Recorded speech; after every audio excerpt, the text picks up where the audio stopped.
तो वहीं हरियाणा में लोकसभा चुनावों के नतीजों ने बीजेपी के 4 मंत्रियों, डिप्टी स्पीकर समेत 6 विधायकों और कांग्रेस के 12 विधायकों के लिए खतरे की घंटी बजा दी है। ये नेता अपने विधानसभा हलकों में अपनी ही पार्टी के प्रत्याशियों को जीत नहीं दिला पाए। हालांकि इसके पीछे कारण अलग अलग रहे हैं, लेकिन भाजपा और कांग्रेस दोनों ही दलों में भीतरघात के आरोप लग रहे हैं।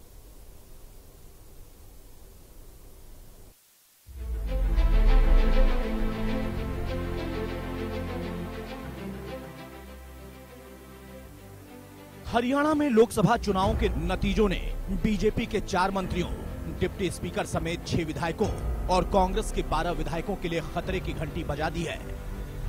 ये नेता अपने विधानसभा हलकों में अपनी ही पार्टी के प्रत्याशियों को जीत नहीं दिला पाए।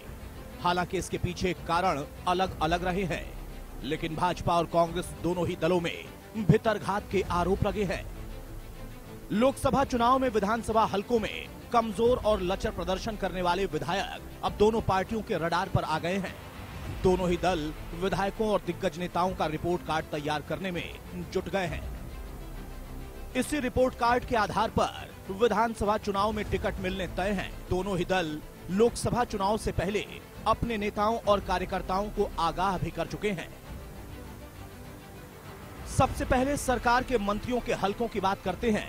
इनमें सबसे पहला नंबर कृषि मंत्री कंवरपाल गुर्जर का आता है। उनके जगाधरी हलके से कांग्रेस को 15,446 मतों की लीड मिली है। परिवहन मंत्री असीम गोयल के अंबाला सिटी से 5,699, वित्त मंत्री जेपी दलाल के हलके लोहारू से 8,319 और सामाजिक अधिकारिता मंत्री विशंबर वाल्मीकि के बवानी खेड़ा से कांग्रेस 282 मतों से आगे रही है। इसी प्रकार विधानसभा के डिप्टी स्पीकर रणवीर गंगवा के हलके से भाजपा जीत नहीं पाई और यहां से कांग्रेस प्रत्याशियों को 2,439 की बढ़त मिली। बीजेपी विधायकों की बात करें तो भव्य बिश्नोई के आदमपुर हलके से कांग्रेस को 6,384, दुलाराम के फतेहाबाद से 22,641, प्रवीण डागर के हलके हथीन से 51,724, जगदीश नायर के होडल से 566 मतों से कांग्रेस जीती है।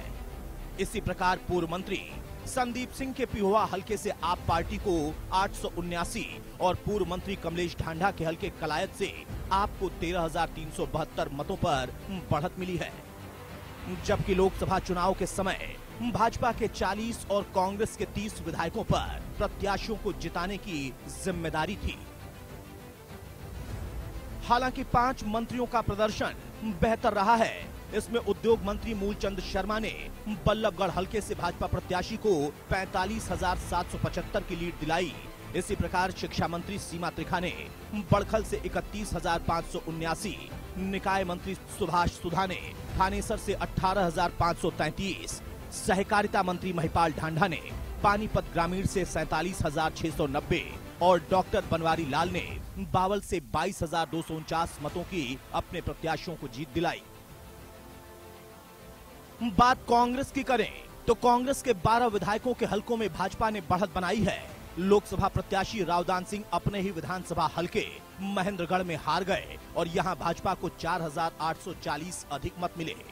कालका से विधायक प्रदीप चौधरी के हलके से भाजपा को 10,845, बिशनलाल सैनी के रादौर में 7,198, मेवा सिंह के लाडवा में 8,750, किरण चौधरी के तौशाम में भाजपा प्रत्याशी को 8,063 मतों से जीत मिली है। सबसे ज्यादा खराब स्थिति तो विधायक नीरज शर्मा के हलके फरीदाबाद एनआईटी में भाजपा को रिकॉर्ड 41,690 मतों की बढ़त मिली। कुछ इसी प्रकार के हालात सोनीपत से सुरेंद्र पवार के हलके में 35,846, रेवाड़ी में चिरंजीवी राव के हलके में 36,529, धर्म सिंह छौक्कर के समालखा में 18,337, सुभाष देशवाल के सफीदों में भाजपा 5,331 मतों से आगे रही। बलवीर वाल्मीकि के हलके इसराना में 6,770 और शमशेर गोगी के हलके असंध में भाजपा को मामूली 1,654 मतों से बढ़त मिली। मुस्लिम बहुल इलाके मेवात जिले ने कांग्रेस को खूब मत दिए। यहां के तीनों विधानसभा क्षेत्रों में कांग्रेस प्रत्याशी को एक तरफा जनाधार मिला है। Bureau report, India news, Haryana.